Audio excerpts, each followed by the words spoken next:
জেলার কাকদ্বীপ বিধানসভার গঙ্গাধরপুরের রেল লাইনের কাজের সময় রেল লাইনের পাতের উপর সঞ্চিত থাকার কারণে নিত্যদিন দুর্ঘটনার কবলে পড়ছে নিত্যযাত্রী সহ ছোট যানবাহন। তার জন্য সোমবার সকাল থেকে রেল অবরোধ করে বিক্ষোভ দেখায় গাড়ি চালক সহ পথ চলতি মানুষ। তাদের দাবি, দীর্ঘদিন ধরে এই রেল লাইনের চলাচলের রাস্তা বেহাল হয়ে পড়েছে, যার কারণে অ্যাম্বুলেন্স কিংবা পথ চলতি মানুষদের চলাচলের অসুবিধা চলতেই থাকে, যার কারণে বিক্ষোভ দেখাচ্ছে এলাকার মানুষজন। তাদের দাবি, যতক্ষণ না রেলের কোনো কর্তৃপক্ষ এসে সতর্ক দিচ্ছে ততক্ষণ পর্যন্ত তাদের এই বিক্ষোভ চলবে বলে জানা যায়। গঙ্গাসাগর মেলার আগে বড়সড় বিক্ষোভের মুখে পড়ল রেল কর্তৃপক্ষ।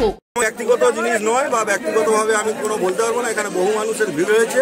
আপনারা কোনো আধিকারিক বা অফিসারকে পাঠান, এখানে সবাইকে আশ্বস্ত করুক। উনি যদি আশ্বস্ত করতে পারেন তাহলে গাড়ি ছেড়ে দেবে, এবার সেইভাবে কাজ হবে। কেননা আপনার গাড়ি ছেড়ে দেবো, আমরা সবাই চলে যাব, তারপরে উনি এসে কার সঙ্গে কথা বলবেন, এই হয়েছে কথা। উনি ফোন কেটে দিয়েছেন, তারপরে